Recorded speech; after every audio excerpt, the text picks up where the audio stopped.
Olá, graça e paz, meu irmão e minha irmã. Estamos iniciando a leitura da Bíblia em 365 dias, uma dose de amor com a palavra de Deus.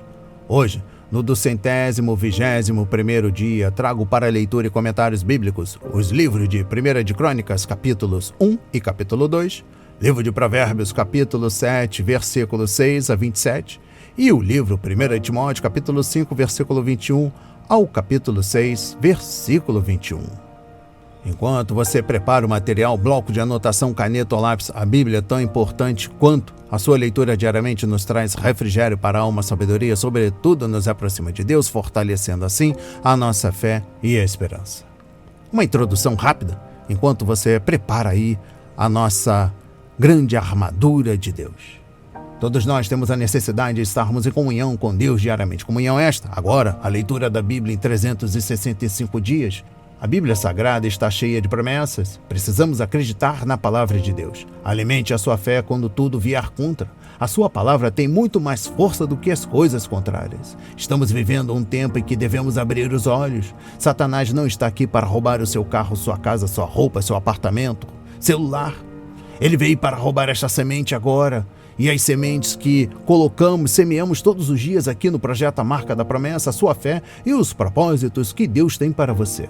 Precisamos usar todos os recursos que Deus tem nos dado, incentivar a nossa comunidade na leitura da Bíblia, estudar. A Bíblia Sagrada nos faz gerar a fé, nos faz ter o alimento, a cura, a restauração. A compreensão da palavra vem através da revelação pelo Espírito Santo. Aleluia! Senhor, revele a compreensão de sua palavra. Senhor, me dê compreensão de sua palavra hoje e sempre, em nome de Jesus. Amém e graças a Deus. Se desconecte de tudo e permita que a palavra do Senhor adentre em vossos corações. Vamos para a leitura no livro 1 de Crônicas, capítulo 1 e capítulo 2. Descendentes de Adão. Adão, Sete, Enos, Cainã, Maalalel, Jared, Enoque, Metusalém, Lameque, Noé, Sem, Cã e Jafé. Descendentes dos filhos de Noé. Os filhos de Jafé foram Gomer, Magog, Madai, Javã, Tubal, Meseque e Tiras. Os filhos de Gomer foram Askenaz, Refate e Togarma. Os filhos de Javã foram Elisá, Tarsis, Quitim e Rodanim. Os filhos de Cã foram Cuxi, Misraim, Puti e Canaã. Os filhos de Cuxi foram Seba, Avilá, Saptá, Raamá, Sabtecá. Os filhos de Raamá foram Sabá e Dedã.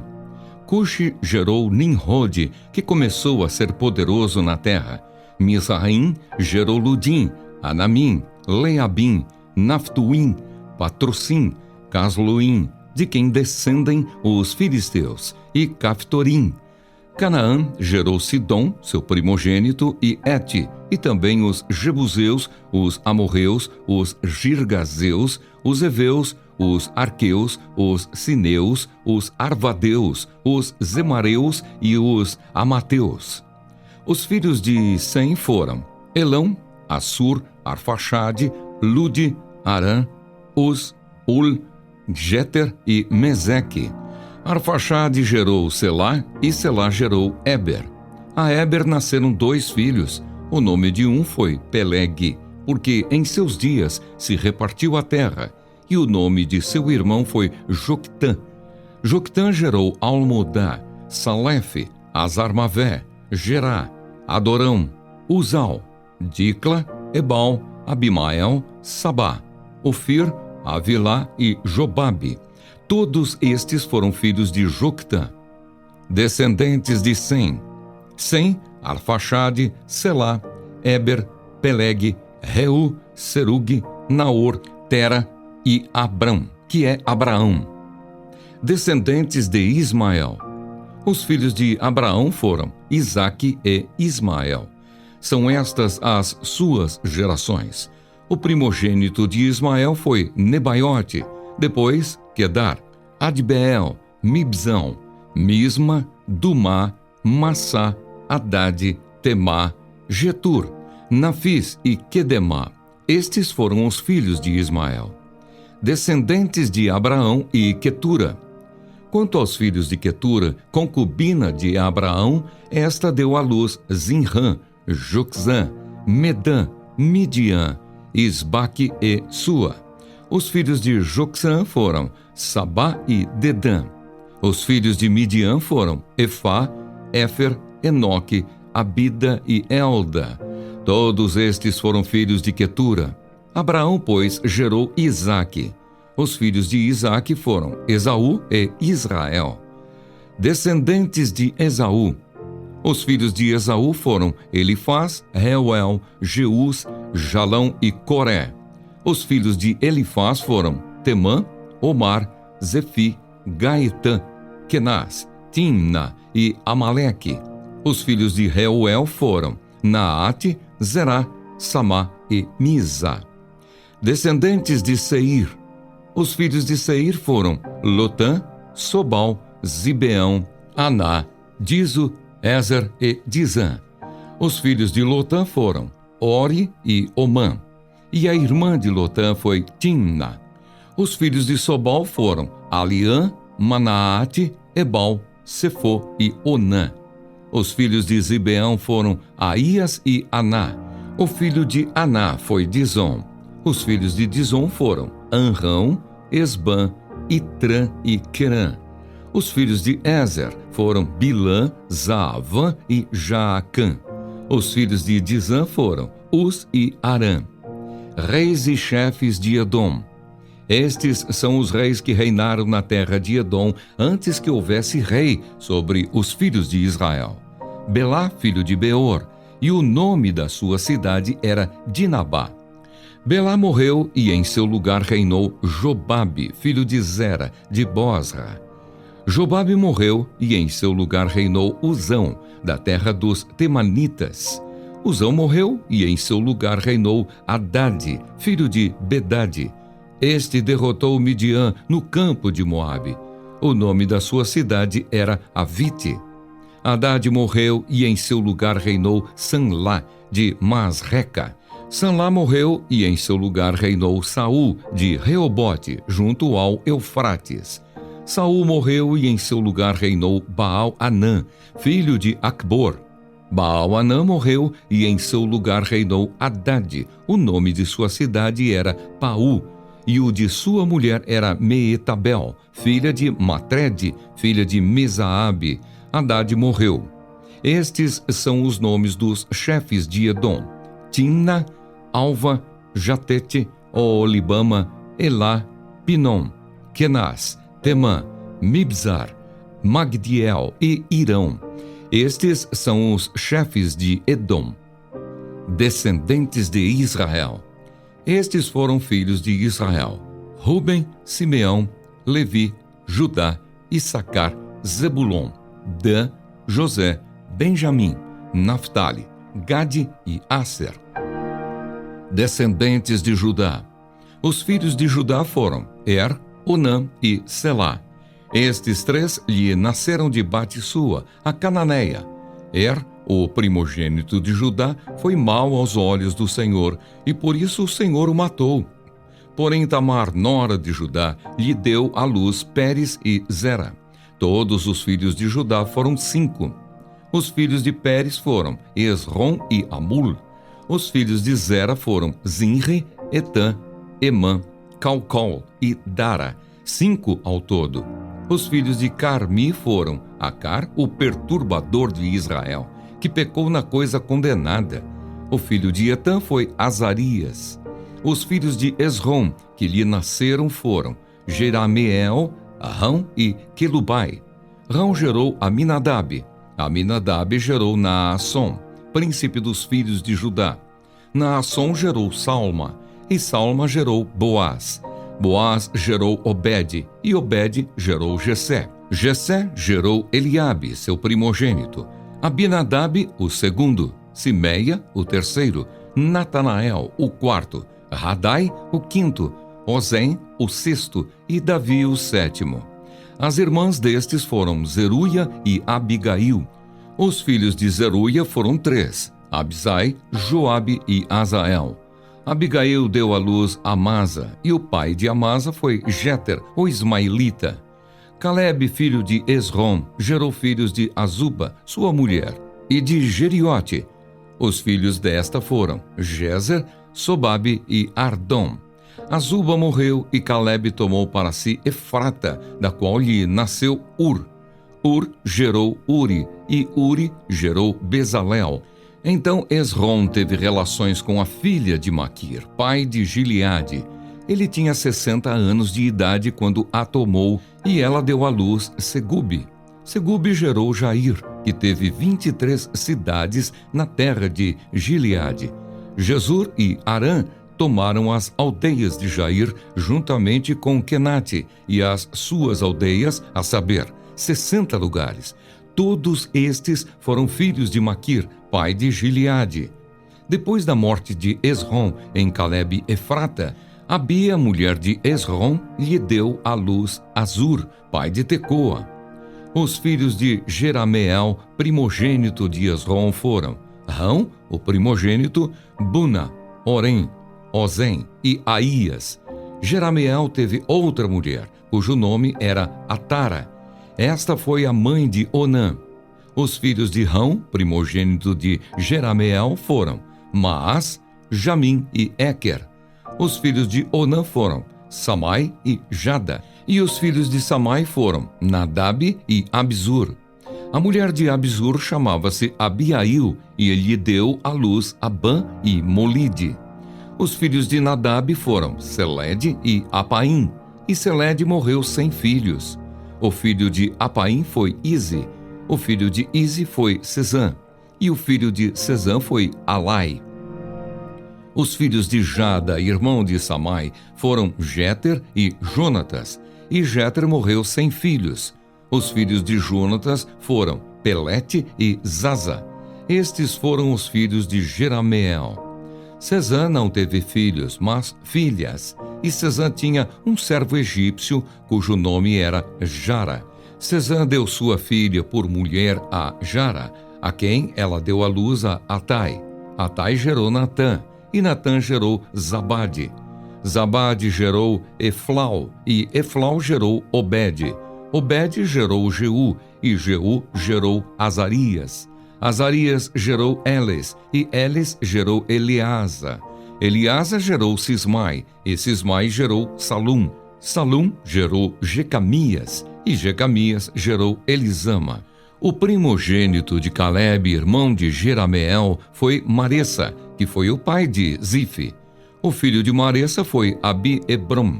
Os filhos de Hebrom foram Coré, Tapua, Requem e Sema. Sema gerou Raão, pai de Jorqueão, e Requem gerou Samai.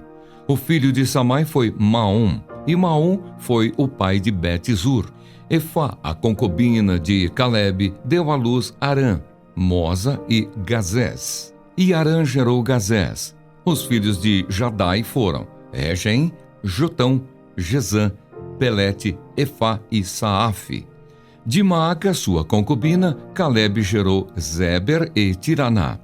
Maaca deu à luz também Saafe, pai de Madmaná, e Seva, pai de Macbena e de Gibeá. E Axa foi filha de Calebe. Estes foram os filhos de Calebe. Os filhos de Ur, primogênito de Efrata, foram Sobal, pai de Kiriat-Jearim, Salma, pai dos Belemitas, e Arefe, pai de Bet-Gader. Os filhos de Sobal, pai de Kiriat-Jearim, foram Harué e Razi Ramenuote. As famílias de Kiriat-Jearim foram os Itritas, os Puitas, os Sumateus e os Misraeus.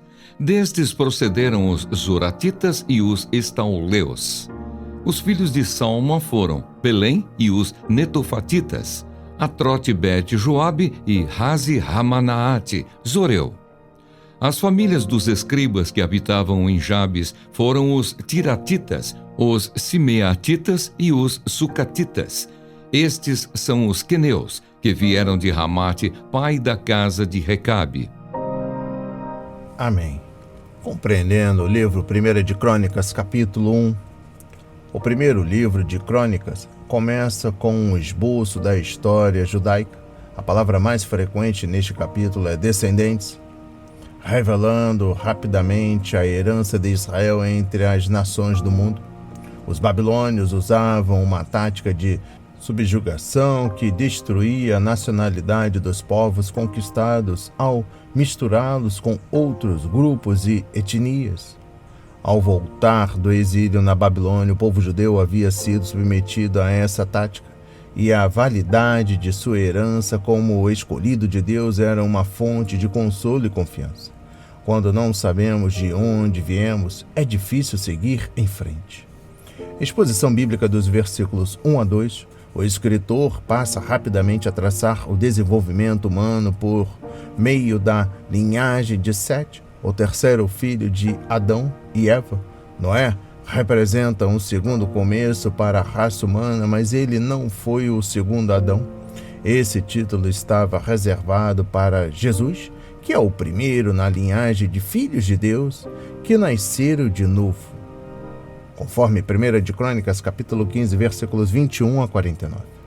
Exposição bíblica dos versículos 5 a 26.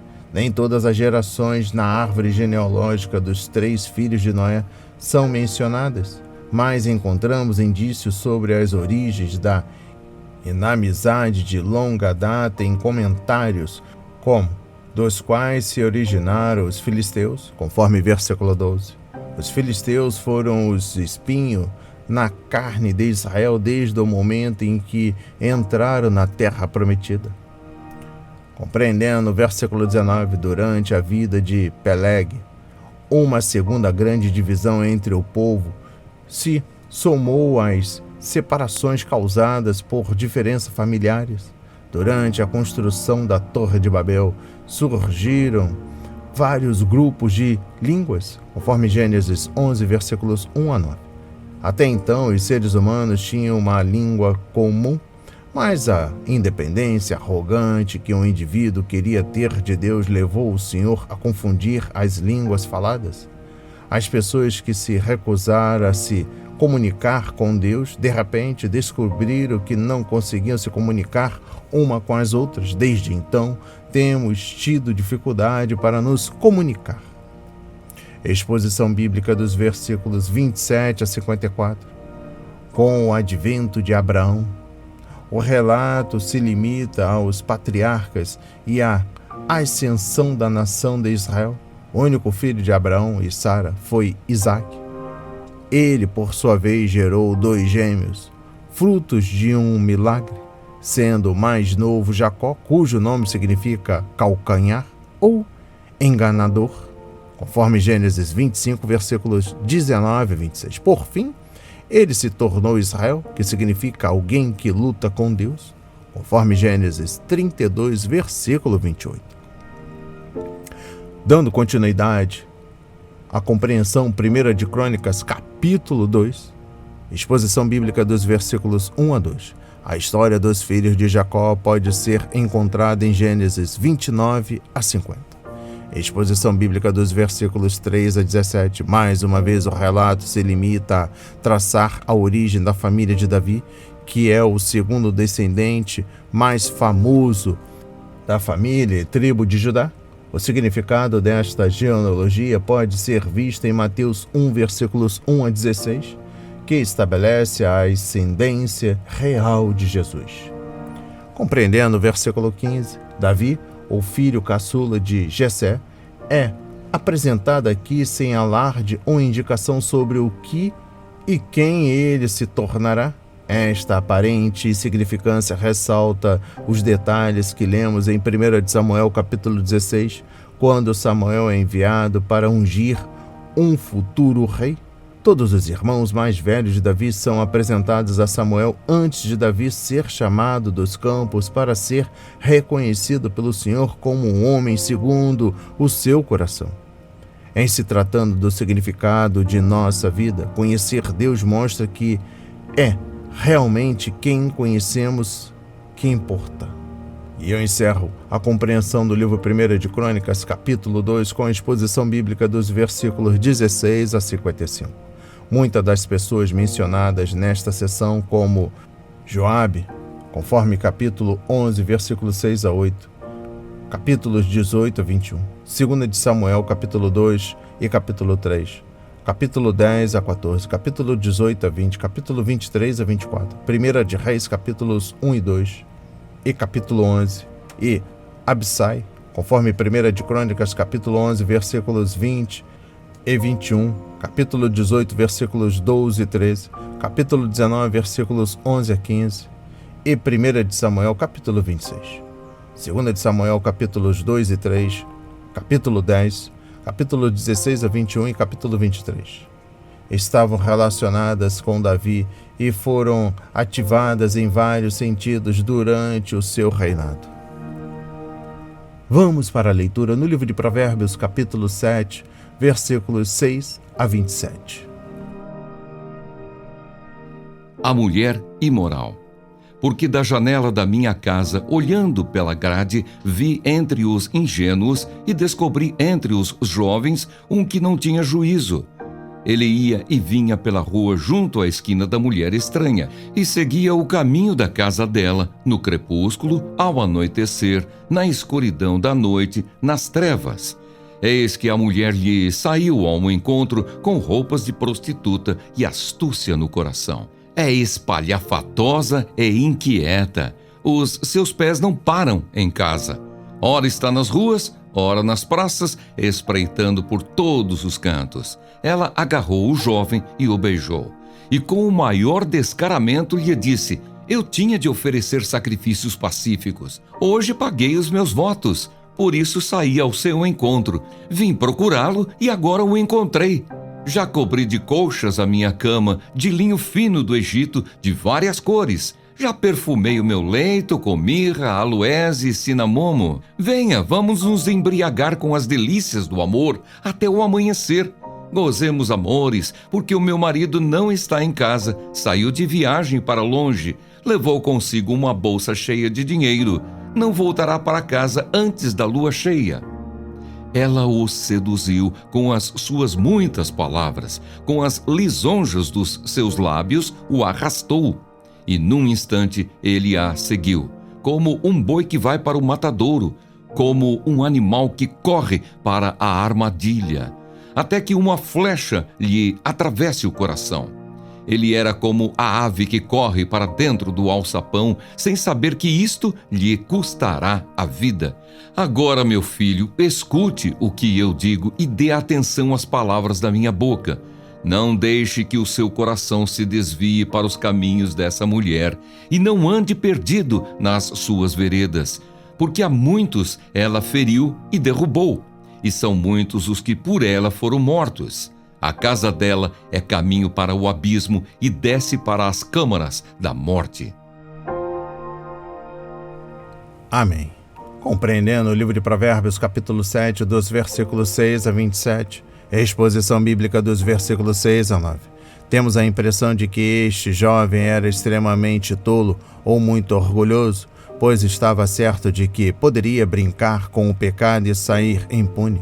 Mas ele estava apenas tentando a si mesmo e procurando problemas. Para começar, ele estava fora de casa à noite, aguardando a escuridão, conforme capítulo 2, versículo 13, João 3, versículo 19 a 21 e 1 de João, capítulo 1, versículo 5 a 7. E, intencionalmente, perto do lugar da tentação e do perigo.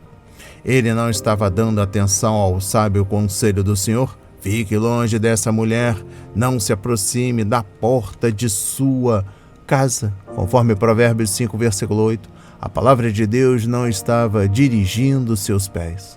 Conforme capítulo 3, versículo 26 e capítulo 4, versículo 27. Exposição bíblica dos versículos 10 a 20.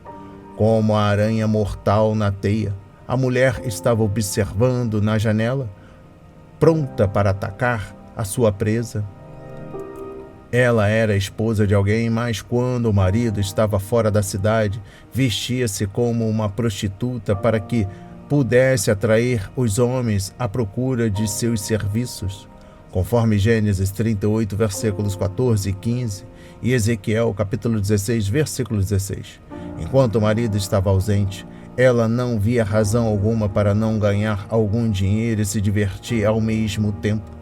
Ela ficava na rua procurando vítimas, conforme Provérbios 7, versículos 11 a 12, mas neste momento uma delas vinha bem em direção à sua porta. Ela apelou ao ego masculino do jovem enquanto o adulava, fazendo achar que ele era especial para ela. O que estava lhe oferecendo, ela nunca oferecia a ninguém. A mulher apelou à imagem do jovem enquanto descrevia seu belo leito e as especiarias caras que o perfumavam. Ela garantiu ao visitante que ninguém descobriria o ocorrido, a não ser que houvesse alguém observando, conforme versículo 6, já que seu marido não estaria em casa por muitos dias. Eles tiveram muito tempo para se divertir com a sua luxúria, mas ela teria muito mais tempo para se arrepender de sua decisão. Exposição bíblica dos versículos 21 a 27. Quando oramos, não nos deixe cair em tentação, conforme Mateus 6, versículo 13. Sabemos que Deus não nos tenta, conforme Tiago 1, versículos 13 a 16. No entanto, podemos tentar a nós mesmos, seduzir os outros e até tentar Deus, conforme Êxodo 17, versículos 1 a 7, Números 14, versículo 22, Deuteronômio 6, versículos 16, Salmos 78, versículos 18 e 56 e 1 de Coríntios, capítulo 10, versículo 9. Tentamos Deus quando deliberadamente lhe desobedecemos e nos colocamos em situações tão difíceis das quais somente Ele pode nos livrar. É como se o estivéssemos desafiando a fazer alguma coisa. Exposição bíblica dos versículos 22 a 27. Ao ir para a casa dela, sentar-se à sua mesa e deitar-se em sua cama, o jovem deliberadamente desobedeceu à lei de Deus, mas o Senhor não interveio. Ele permitiu que o jovem cedesse aos seus desejos carnais e sofresse as consequências. Deus poderia tê-lo detido, mas não fez isso porque a palavra diz: não ponham à prova o Senhor.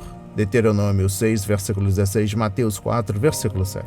Se em vez de provar o Senhor, o jovem tivesse olhado para Deus e se lembrado de sua palavra, conforme Provérbios 7, versículo 24, feito uma introspecção e mantido o coração focado na verdade de Deus, conforme versículo 25, e vislumbrado à frente as terríveis consequências de seu pecado, conforme os versículos 26 a 27, teria dado meia volta e fugido das garras da mulher imoral. Hoje a sociedade não só sorri para o pecado sexual, na verdade, ela o aprova e incentiva. As provações cuja simples menção teria chocado as pessoas há 50 anos são abertamente discutidas nestes dias e até se tornam temas de novelas, filmes e seriados de televisão. O que Paulo viu em sua época e descreveu em Romanos 1, versículos 18 a 32, é agora evidente em nossos dias, mas as pessoas se ofendem se chamamos essas práticas de pecado. Afinal, todo mundo faz isso. Infelizmente, pessoas que se dizem cristãs não têm desmentido essa afirmação com uma vida muitas vezes adequada. E eu encerro a compreensão do livro de Provérbios, capítulo 7, com a exposição bíblica dos versículos 24 a 25. O Evangelho ainda é o poder de Deus para a salvação de todo aquele que crê, conforme Romanos 1, versículo 16, e Cristo ainda pode mudar a vida das pessoas, conforme 1 de Coríntios, capítulo 6, versículos 9 a 11. Não é suficiente que os cristãos protestem contra o mal, devemos também praticar o bem, conforme Mateus 5, versículos 13 a 16, e proclamar a boa notícia de que os pecadores podem se tornar novas criaturas em Cristo, conforme 2 de Coríntios, capítulo 5, versículo 17. Se o mundo tivesse mais luz, haveria menos escuridão. Se o mundo tivesse mais sal, haveria menos podridão. Se o mundo ouvisse mais a verdade, haveria menos engano. Temos um trabalho a fazer hoje. Vamos para a leitura no livro de Timóteo, capítulo 5, versículo 21 ao capítulo 6, versículo 21.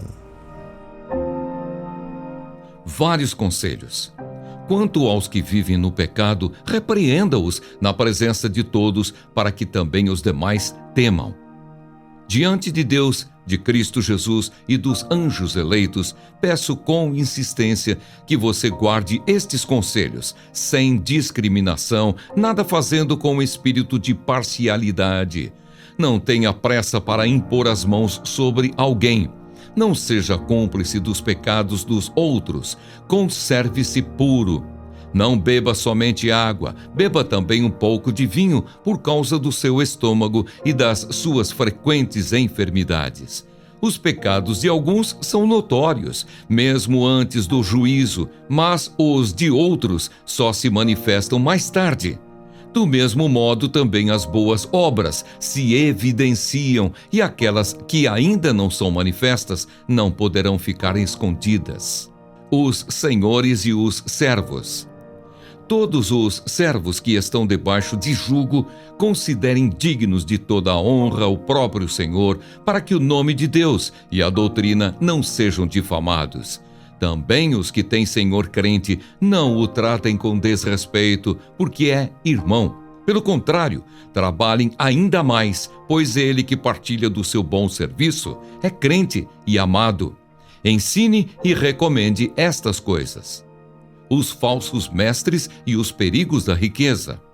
Se alguém ensina outra doutrina e não concorda com as sãs palavras de nosso Senhor Jesus Cristo e com o ensino segundo a piedade, esse é orgulhoso e não entende nada, mas tem um desejo doentio por discussões e brigas a respeito de palavras. É daí que nascem a inveja, a provocação, as difamações, as suspeitas malignas e as polêmicas sem fim da parte de pessoas cuja mente é pervertida e que estão privadas da verdade, supondo que a piedade é fonte de lucro. De fato, grande fonte de lucro é a piedade com o contentamento. Porque nada trouxemos para o mundo, nem coisa alguma podemos levar dele. Tendo sustento e com o que nos vestir, estejamos contentes. Mas os que querem ficar ricos caem em tentação, em armadilhas e em muitos desejos insensatos e nocivos, que levam as pessoas a se afundar na ruína e na perdição. Porque o amor ao dinheiro é a raiz de todos os males, e alguns, nessa cobiça, se desviaram da fé e atormentaram a si mesmos com muitas dores. O bom combate da fé. Mas você, homem de Deus, fuja de tudo isso. Siga a justiça, a piedade, a fé, o amor, a perseverança, a mansidão. Combata o bom combate da fé. Tome posse da vida eterna, para a qual você também foi chamado e da qual fez a boa confissão diante de muitas testemunhas. Diante de Deus que preserva a vida de todas as coisas e diante de Cristo Jesus, que na presença de Pôncio Pilatos fez a boa confissão. Eu exorto você a guardar este mandamento imaculado e irrepreensível até a manifestação de nosso Senhor Jesus Cristo, a qual, no tempo certo, há de ser revelada pelo bendito e único soberano, o Rei dos Reis e Senhor dos Senhores. O único que possui imortalidade, que habita em luz inacessível, a quem ninguém jamais viu, nem é capaz de ver. A ele honra e poder eterno. Amém. Os ricos. Exorte os ricos deste mundo a que não sejam orgulhosos, nem depositem a sua esperança na instabilidade da riqueza, mas em Deus, que tudo nos proporciona ricamente para o nosso prazer. Que eles façam o bem, sejam ricos em boas obras, generosos em dar e prontos a repartir, ajuntando para si mesmos um tesouro que é sólido fundamento para o futuro, a fim de tomarem posse da verdadeira vida. Conselho final. E você, ó Timóteo, guarde o que lhe foi confiado, evitando os falatórios inúteis e profanos e as contradições daquilo que falsamente chamam de conhecimento, pois alguns, professando-o, se desviaram da fé. Bênção. A graça esteja com vocês. Amém. Compreendendo o livro 1 Timóteo capítulo 5, versículo 21 ao capítulo 6, versículo 21, trago a exposição bíblica no capítulo 5, dos versículos 24 a 25. Ao que parece, Timóteo estava tendo alguns problemas com os presbíteros da igreja de Éfeso, porque ele era um líder jovem e ainda tinha muito a aprender. E aquela cidade definitivamente não era um lugar fácil para ministrar a palavra de Deus. Além disso, Timóteo havia seguido Paulo como supervisor da igreja, e o apóstolo não era um homem fácil de se seguir. Seu discurso de despedida para os presbíteros de Éfeso, conforme Atos capítulo 20, mostra como o apóstolo havia se esforçado na obra e sido fiel, e quanto aqueles líderes o amavam. Referência Atos 20, versículos 36 a 38. A despeito do fato de que Paulo havia pessoalmente enviado Timóteo a Éfeso, o jovem estava passando por maus bocados. No capítulo 6, exposição bíblica dos versículos 1 e 2. Alguns historiadores estimam que metade da população do Império Romano era composta de escravos. Muitos desses indivíduos eram instruídos e educados, mas, de acordo com as leis, não eram considerados pessoas na plena acepção da palavra. Mas a mensagem do Evangelho de salvação e de liberdade espiritual atraiu os escravos, e muitos deles se tornaram cristãos. Alguns desses recém-conversos usavam a liberdade adquirida em Cristo como desculpa para desobedecer aos seus senhores, quando não para desafiá-los. No entanto, preciso aprender que a sua liberdade espiritual em Cristo não mudava a sua posição social, mesmo sendo aceitos graciosamente na comunhão da igreja. Exposição bíblica dos versículos 2.b ao 5. O triste em tudo isso é que as pessoas são privadas da verdade, conforme versículo 5, enquanto pensam que estão descobrindo a verdade. Elas pensam que as discussões semanais em suas reuniões, durante as quais trocam palavras que revelam sua ignorância, são um meio de crescer na graça. Enquanto isso, o resultado é a perda de caráter e não o seu aperfeiçoamento. Compreendendo o versículo 10, estes versículos descrevem uma pessoa que precisa ter um número cada vez maior de coisas materiais para ser feliz e achar que tem sucesso. Mas a riqueza é uma armadilha. Ela leva à escravidão, não à liberdade. Em vez de darem satisfação, as riquezas criam outras cobiças, desejos, e essas têm de ser satisfeitas. Em vez de prover ajuda e saúde, o excesso de bens materiais gera mágoa e feridas. Exposição bíblica dos versículos 11 a 12. Nem toda unidade é boa, assim como nem toda divisão é ruim. Há momentos em que o servo de Deus deve tomar uma posição contra as falsas doutrinas e práticas ímpias e afastar-se delas. Ele deve ter certeza, entretanto, de que está agindo com base na convicção bíblica e não por causa de um preconceito pessoal ou espiritual inclinado à carnalidade. Exposição bíblica dos versículos 13 a 16. Porque Paulo escreveu tanto sobre a pessoa e a glória de Deus? Provavelmente como forma de advertência contra o culto ao monarca que existia no Império Romano. Era costume os cidadãos proclamarem César é o Senhor, mas os cristãos, claro, declaravam que Jesus Cristo é o Senhor. Paulo exclama aqui que somente Deus tem toda a honra e poder para sempre, conforme versículos 16.b. Portanto, se Timóteo quisesse combater o bom combate da fé, ele tinha de chegar à conclusão de que somente Jesus Cristo era digno de adoração e de total devoção. Compreendendo o versículo 17, se a riqueza enche uma pessoa de orgulho, então essa pessoa não entende nada de si mesma, nem a sua riqueza. Não somos donos de nossos bens, somos administradores. Se temos riqueza, é pela bondade de Deus e não por causa de algum mérito especial de nossa parte. Ter riquezas materiais deveria humilhar a pessoa e levá-la a glorificar o nome do Senhor e não a si mesma. E eu encerro a leitura da Bíblia em 365 dias e também da compreensão do livro 1 Timóteo, capítulo 5, versículo 21 ao capítulo 6, versículo 21, com a exposição bíblica dos versículos 18 e 19 do capítulo 6. Use o que Deus lhe dá. Devemos usar nossa riqueza para fazer o bem aos outros, repartir o que temos e, ao mesmo tempo, pôr nosso dinheiro para trabalhar.